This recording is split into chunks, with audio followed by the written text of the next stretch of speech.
I've always dreamed of what true love might be like, and I knew it was something I wanted. My father enjoys a good love story, and many times as a family, we would take in the sweet aroma of romance through our collection of the classics. I've seen my fair share of romantic comedies and epic love tales. There is something captivating about extravagant and pursuant love, whether it's the stories of Romeo and Juliet, Jasmine and Aladdin, Prince Charming and Snow White, or any number of others. Take your pick, and you'll find suspense, true love's kiss, and a tale that takes your breath away.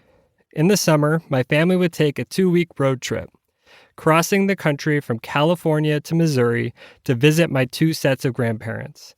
My father's parents resided in a small German town with original brick buildings and a few general stores filled with townsfolk who had known each other for a lifetime. My grandparents had a large old brick house outside of town.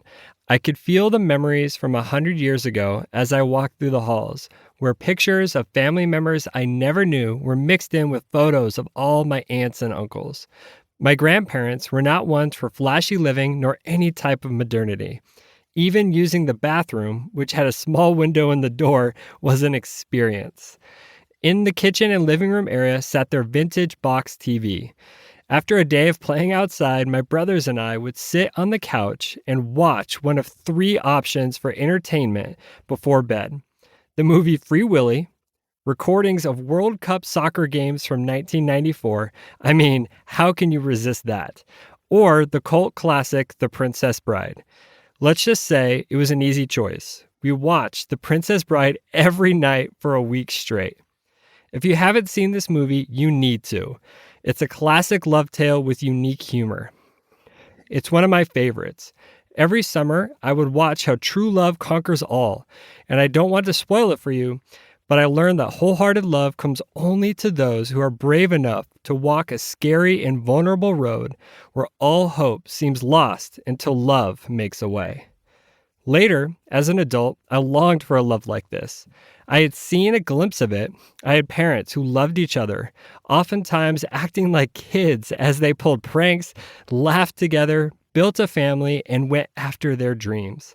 And I wanted something like that, a partner, a best friend. But God. I have found these to be 2 of my favorite words. After the heartbreak of that broken engagement, I didn't know if I would ever have another relationship or get married. But God came through in a way I had never experienced before. I remember sitting on the park bench and telling Jesus, I'd rather it just be you and me forever than to be back with all the things of this world without you. And I meant it. God's love without striving, trying to prove myself, or worrying about performance was better than anything I'd experienced. There was no going back. And Jesus sent me on a quest. He showed me my true purpose and flipped everything I thought I knew about love and relationships upside right.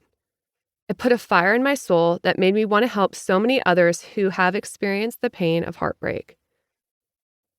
Becoming exactly who Jesus created me to be and loving him and the ones he's called me to love with my whole heart is a journey I've been on ever since.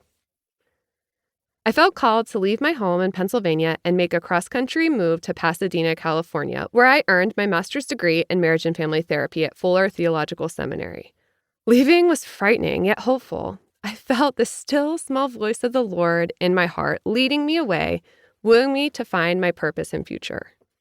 After 2 years of completing hard coursework and fulfilling hours of counseling clients, I finally had done enough to receive my degree and begin work in therapy. Then one Sunday, a very tall and handsome man entered my life. As Caleb tells it, he saw me from across the room as we were worshiping in church, and it was love at first sight. How we began to date is a long story, one that we will share later in this book, but we eventually crossed paths again a year later. Caleb asked for my phone number and we went on our first date. Our hearts had never connected with another person in such a powerful way before. We felt like we were home to each other. We knew we were safe, seen, and loved for who we were, and for the first time ever, we both felt like we could love wholeheartedly in a romantic relationship. We got married just over a year after our first date and started working together at a Christian school in our area.